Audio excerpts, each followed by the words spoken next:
Bronson Perich, welcome to the Chrysalis. Bitcoin's crashed. Get over it. It used to be worth 28,500 New Zealand dollars. Now it's only worth 10,500. It is what it is. Okay, don't try and downplay it. This isn't the first time Bitcoin has crashed. Every other time it crashed, it recovered. I don't know whether it's going to happen this time, but I have a strategy in place. And you should have one too. I'm not going to tell you what my strategy is, okay? Because that will constitute giving you financial advice. And financial advice is something that I'm not licensed to do in my country, let alone yours, okay? So, things you need to know. The only thing that determines the price of Bitcoin is the demand for it. Okay? Why has Bitcoin dropped in price? Simple. Not as many people want to buy it as used to be. Okay? Christmas last year, Bitcoin was going to be the new Jesus. It was going to save everybody. It was going to make everybody rich. Okay? 2 months later, everybody hates Bitcoin. No one wants to buy it anymore. It's dropped down, and people are scared. Okay? People are like, oh, I mean, the type of questions that I see on Facebook are just stupid. Like, why has the price of Bitcoin gone down? Dude, it's supply and demand. If you don't understand what supply and demand is, if you don't understand basic economics, just don't invest. Please don't invest, okay? You'll make it worse for everybody. If you don't, just read a book or listen to my videos. Either way, just get smarter. Don't be dumb, okay? Now, another thing that I see, which is equally as dumb a question, is people all saying, do you think that the cost of Bitcoin will go down to 5,000 US dollars? Are you serious? So you're asking Facebook to predict the future. That is the dumbest thing I've heard in a while, okay? I get the concept of asking Siri for advice, I get that. I get the concept of Googling, I get that. But the concept of asking Facebook to determine the future? Okay, that's dumb. Okay, I don't get that, alright?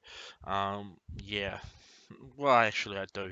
Anybody that asks that question seriously, again, doesn't know the basics of economics and they shouldn't be investing. It's really that simple because, the ignorant will cry the loudest when things hit the fan. And when the ignorant cry, politicians act. And then it gets hard for everybody. Yeah.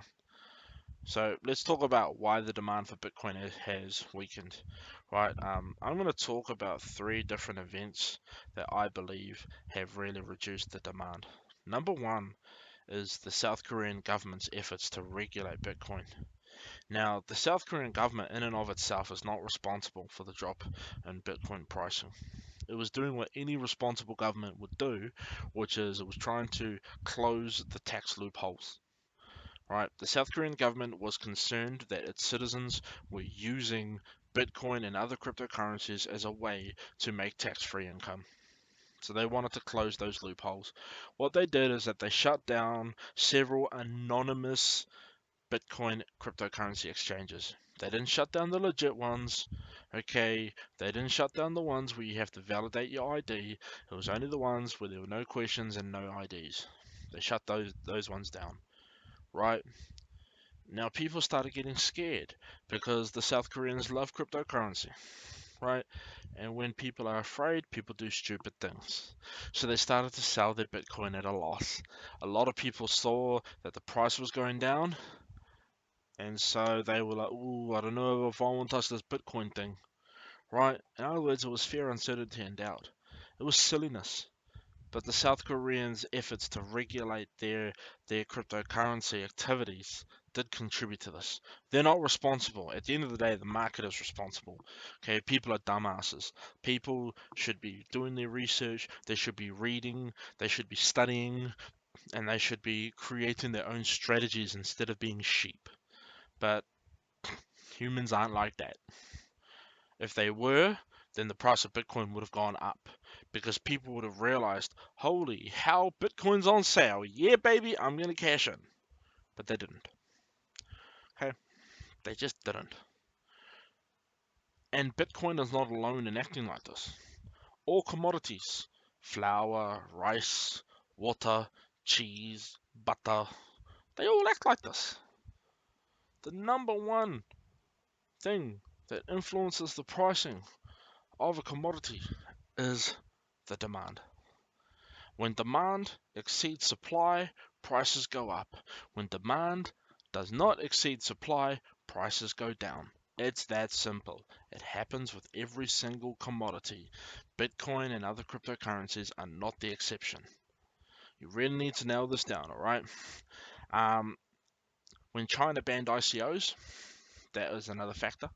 It made it harder for Chinese cryptocurrency investors to make money, and so maybe some of them pulled out of the game. It didn't quite cause the panic selling that we saw in December, right? But it still happened, right? And then we also had a variety of cryptocurrency scams like UCTech and BitConnect that got shut down, right? And so this affected the confidence of the people that were involved in these schemes. And unfortunately, many people were sucked into these schemes, right? So understand, guys, that whenever Bitcoin is in high demand, the prices will go up. Whenever Bitcoin is in low demand, the prices will go down. Now, unless you're using dollar cost averaging, when prices go down, it's like anything. Bitcoin's on sale. So unless you are using a dollar cost averaging strategy, that is a good time to buy because the price is cheaper than what it was yesterday. So, if I had the funds, I would be buying a lot of Bitcoin right now. And then I would be using that Bitcoin to buy my favorite alts, and then I'd be expanding, not necessarily expanding my portfolio, but I'll be buying more of my favorite coins. But I have a very limited budget. I don't spend more than $100 a week buying Bitcoin. In fact, most times I only spend about half of that, if not a quarter. All depends on what my needs are, what my expenses are at that time. This is all money that I can afford to lose. I'd be very sad if my portfolio was worthless tomorrow, but at the end of the day, right, I have not put myself, my family, in stress by investing in Bitcoin. I haven't done anything that would put my family in jeopardy with Bitcoin, and I hope you haven't either. And if you intend to, please stop. Anyways, guys, that's all for today. Any questions, throw your comments below. Stupid questions will be treated with utter disrespect. Sincere, intelligent questions will probably be the subjects of my upcoming videos. Have a great day, guys. Bye bye.